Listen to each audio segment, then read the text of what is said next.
Item number 15, Amendment 5, Dry Year Water Purchase Program Agreement with California Department of Water Resources. Diana. Good evening, Mayor, Council members. In 2008, the city executed the Dry Year State Water Project Purchase Agreement with DWR for water supply from the Yuba County Water Agency. The agreement is up for renewal and extension. In 2014, the city purchased 53 acre-feet of water under this agreement. This agreement really for the city is to provide water during critical to consecutive dry years. Under other conditions, we typically have enough water supplies available, but this does provide us an opportunity when we have very critically dry years to purchase water. In order to continue to participate in the agreement, this Amendment 5 is required, which would allow us to continue through 2020. And with that, the fiscal impact, the water is in some situations doubling, and then others more than doubling in terms of a cost per acre foot. Also, we would be required to participate in an annual non-refundable fee that would equate to about $1,120 for the city. We view this as somewhat of an insurance policy for the city. Like I said, this year we did purchase 53 acre feet, which, when you're getting into critically dry years, any amount of water to supplement your supplies is helpful. So with that, staff recommends execution of Amendment 5 to the agreement. Okay, questions for Diana? Through the mayor.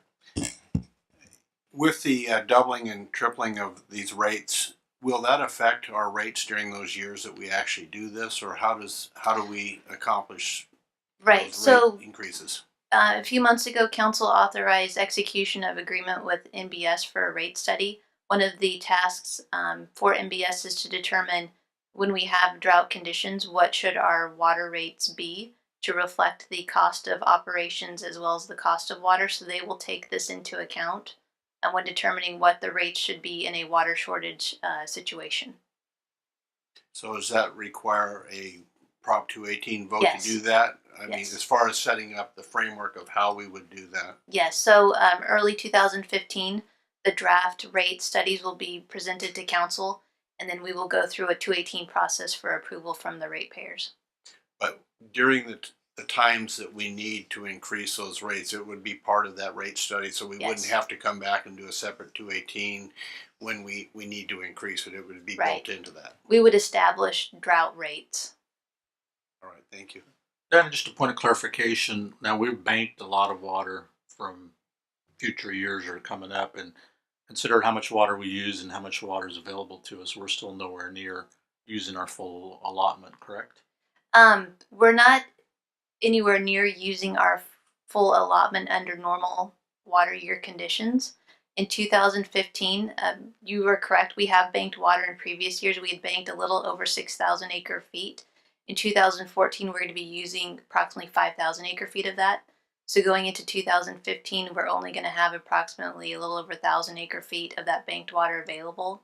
And so we will be heavily relying on the North Yuba Water District water rights, as well as anything that we can get through our DWR contract, which this year was only a 5% allocation.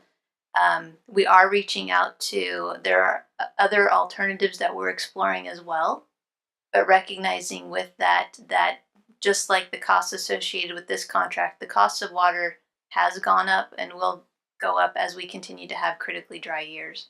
And so we are exploring other alternatives for how we meet water demands long term and then also short term during the dry years. Mr. Mayor, one other question. We had talked about the possibility of putting in another well at the water treatment facility. Where are we at in that process? Is that a part of your other options to have additional water supplies available? That is part of our other options. We have one monitoring well at the water treatment plant. We're looking at the possibility of installation of a couple other monitoring wells, and it serves two purposes.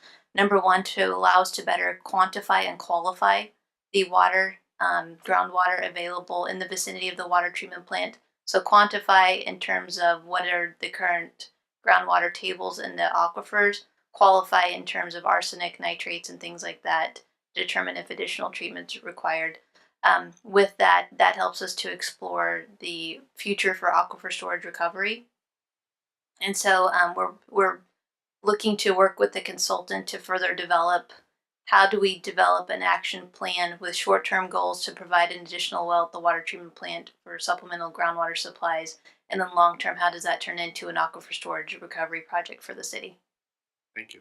Okay. Any other questions for Dinah? Okay, if not, can I get a motion on this item? So moved. Second. Got a motion, a second, all in favor? Say Aye. aye. Aye, motion carries. Thank you very much.